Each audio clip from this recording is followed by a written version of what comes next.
A hush fell. The Watchers knew that Stannis's next words would likely pronounce a doom that would shake the realm. With Joffrey pinned by 2 knights, and Cersei held in place, Stannis turned his gaze first to Cersei, then to the boy.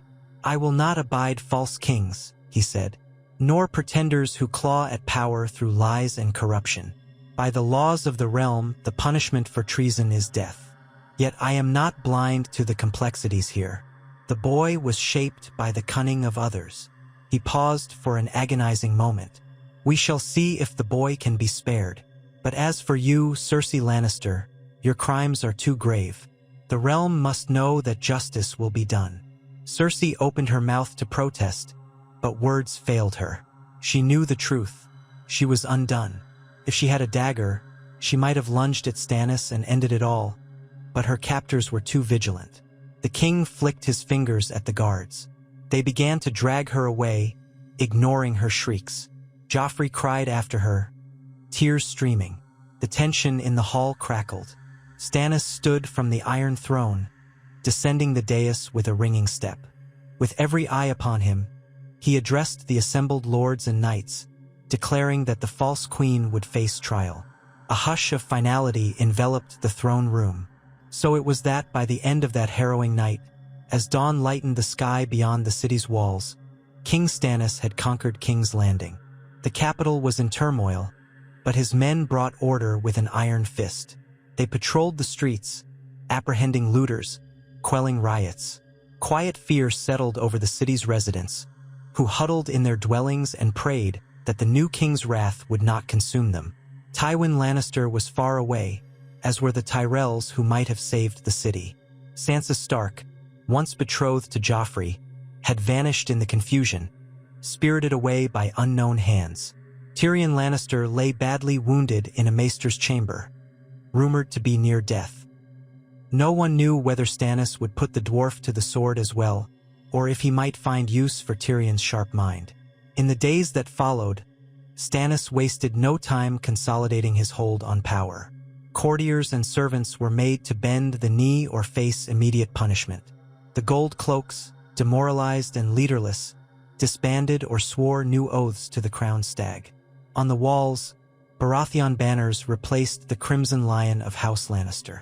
The treasury, half emptied by the lavish spending of the previous regime, became a point of urgency for the new king.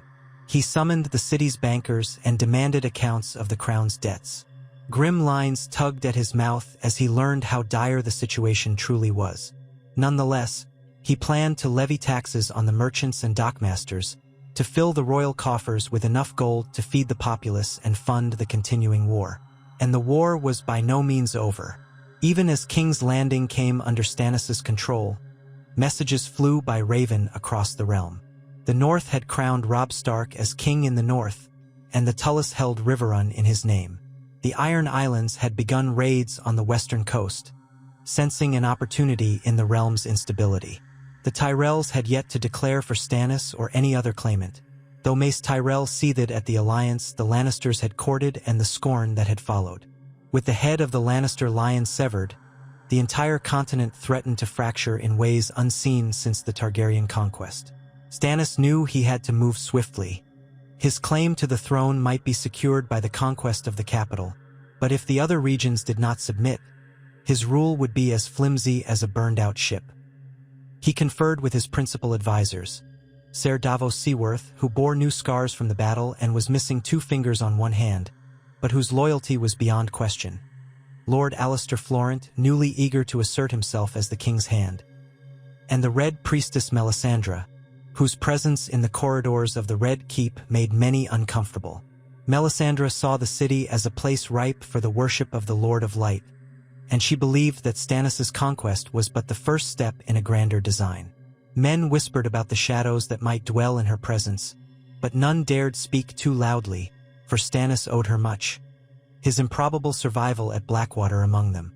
Amidst this swirl of new power, Cersei languished in a tower cell, pacing like a caged lioness. She refused food more often than not.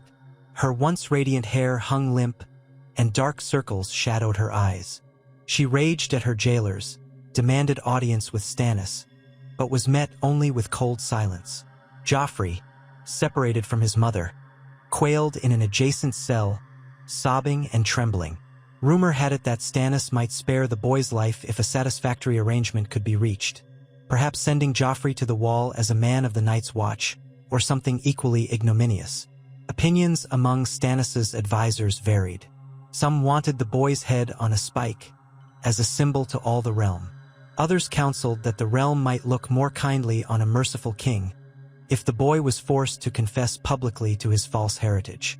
Stannis listened, but spoke little of his decision, stony in his resolve to mete out justice as he saw fit. While the city took on the uneasy calm of occupation, across the Seven Kingdoms ravens arrived, bearing the news. King's Landing had fallen to Stannis Baratheon. Many lords, wary of backing a losing side, began to consider pledging fealty to the new occupant of the Iron Throne. Some with deeper grudges or loyalties waited to see how the winds would blow. But gradually the trickle began.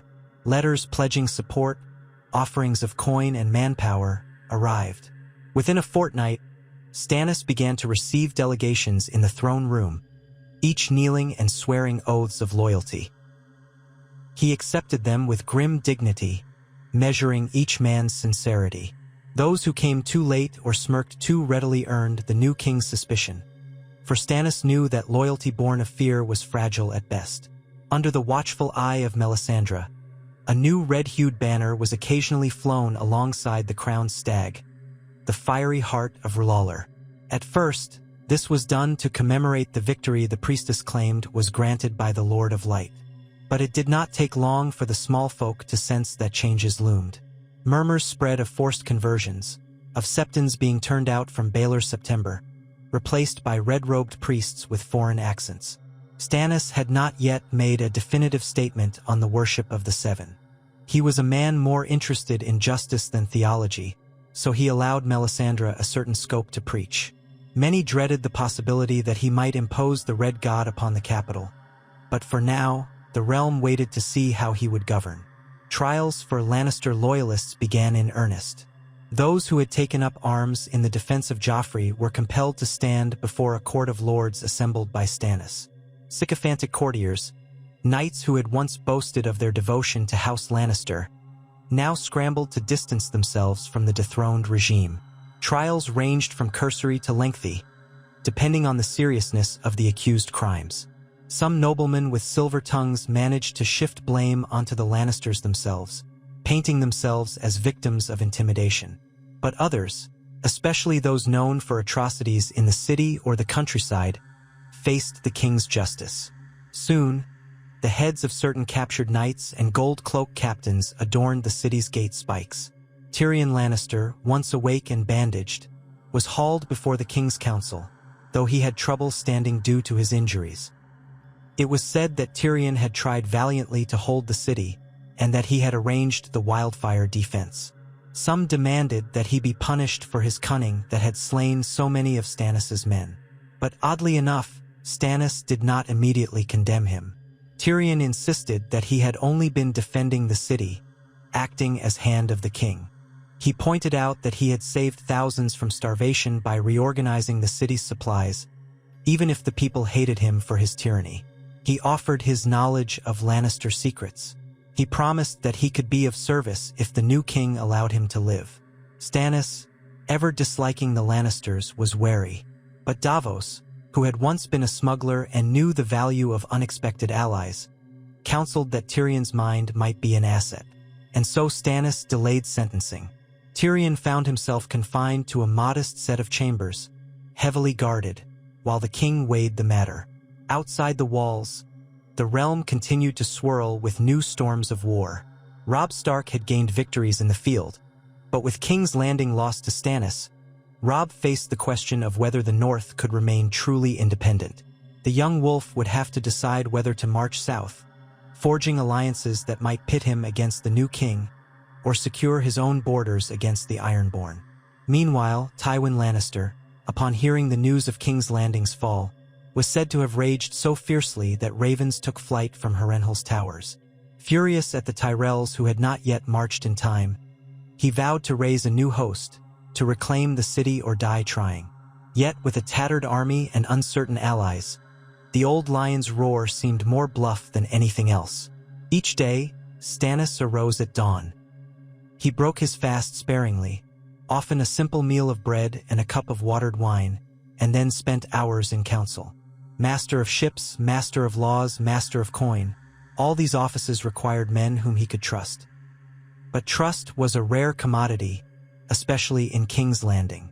Davos was promoted to Hand of the King, if only in an interim capacity, shocking many of the lords who found it unthinkable that a low-born smuggler could hold that position. But Stannis would not be swayed. Davos was the only man whose loyalty he deemed unshakable. Scribes rushed to record new edicts, proclaiming that those lords who had not opposed Stannis during the battle would be welcomed under his rule, while those who had raised arms against him must come forward, pay indemnities, and kneel or face justice. In the alleys and taverns, the small folk whispered. Some felt a grim satisfaction that the Lannisters' hold on the city had been ended. Others dreaded the possibility that Stannis' rule might be harsher yet. The bread rations that Tyrion had once organized continued, but supplies were running low. Stannis promised to restore order and feed the city once the crown's finances were stabilized. He had no intention of letting the capital starve. Still, tension lay thick in the air. Any day a new threat could arise. The Tyrells might finally march to claim the capital, or the Lannister bannermen might regroup and try to break Stannis' hold. But no matter what came, it was plain to all that the unthinkable had happened. Stannis Baratheon had won the Battle of the Blackwater, and King's Landing had fallen to him.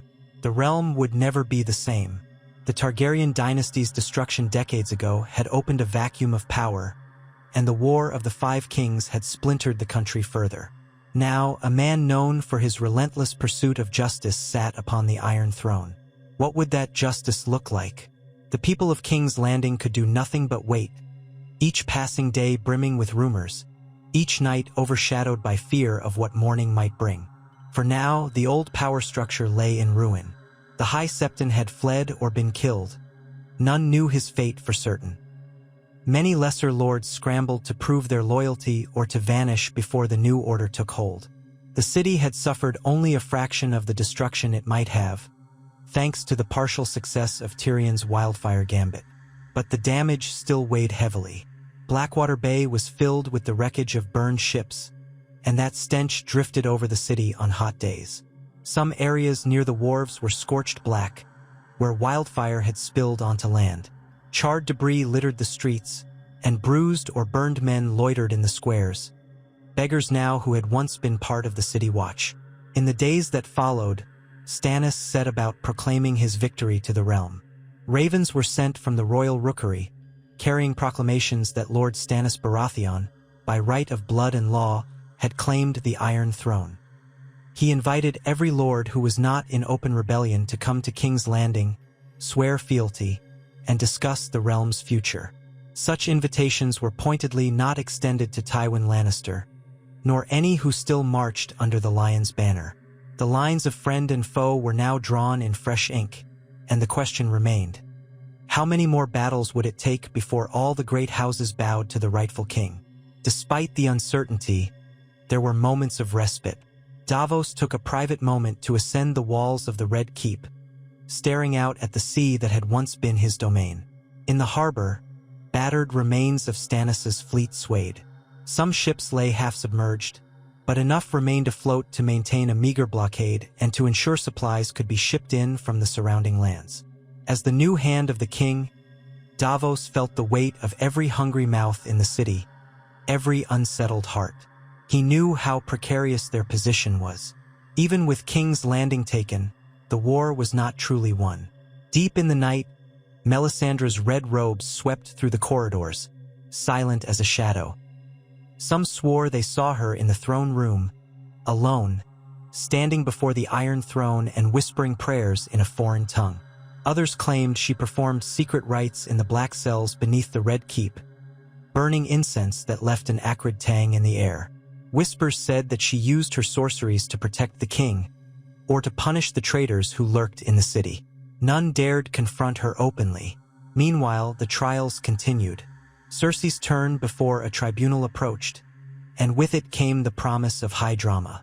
She might refuse to confess, might attempt to implicate others, might try to tear at Stannis with her words. But her fate was sealed. No matter what was said or unsaid, the realm knew that Stannis would never set her free. She was a symbol of everything that had gone wrong under the Lannisters' rule. Perhaps the new king would be magnanimous in victory, perhaps not. Either way, the tension built with each day.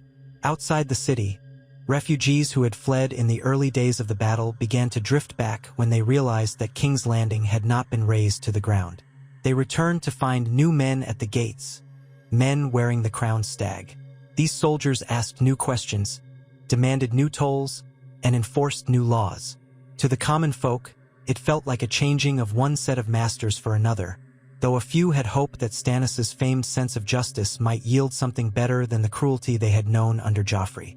And so the first chapter of King Stannis Baratheon's reign began. The results of that single night's victory at Blackwater Bay would ripple across the continent for years to come, changing allegiances, fueling resentments, and forging new alliances. The Iron Throne, that jagged seat of power, had accepted yet another occupant. But if the throne had a will of its own, it might have found irony in this moment.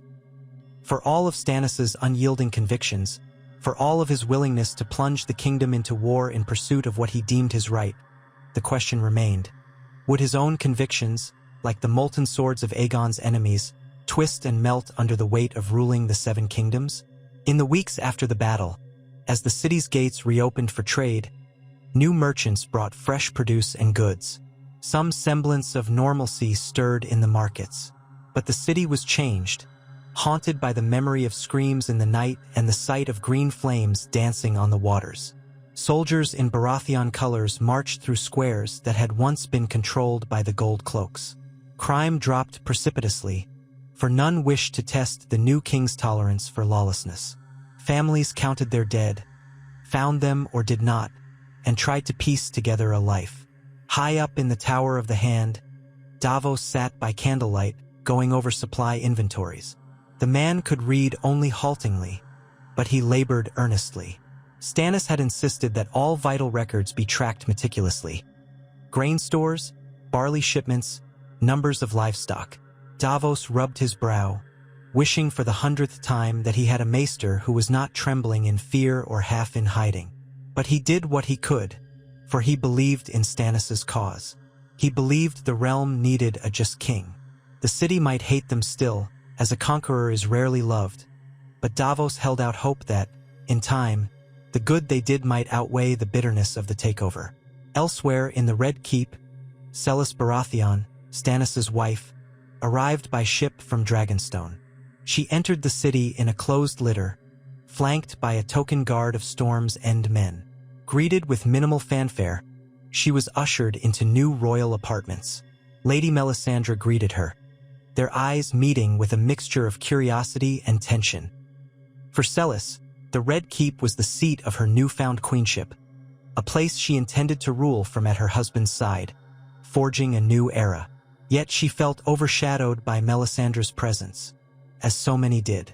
In the courtyard below, Stannis himself watched the small ceremony from a balcony. His mouth set in a thin line, he contemplated the road ahead. He had done what needed to be done. He had taken the capital, seized the throne. Yet his heart felt heavy. The realm was fractured. Dragons were said to be stirring in the east. The north was in open rebellion. The gold of Casterly Rock had not yet been seized. And always there was the matter of the Red God. Melisandre insisted that the city must be cleansed of false idols, that the people must be shown the true path. Stannis had no love for the Seven. That much was true, but he did not relish more bloodshed. He had given the order for the city to bend or break, but he had done so because it was necessary to claim what was his by right. Would he now oversee the destruction of septs and altars? He thought of all the men he had lost to wildfire, to swords in the night, and wondered how many more would die before Westeros was truly united. Still, he was resolute. This was his city now, a victory snatched from the jaws of unimaginable defeat. The green flames of wildfire were but embers in the memory of that terrible night, and the battered gates of King's Landing now opened to him alone. He was Stannis Baratheon, king of the Undulls and the First Men, and though his brow was heavy with care, he would not succumb. The city had fallen, the throne was his, and the war for the fate of Westeros had only just begun.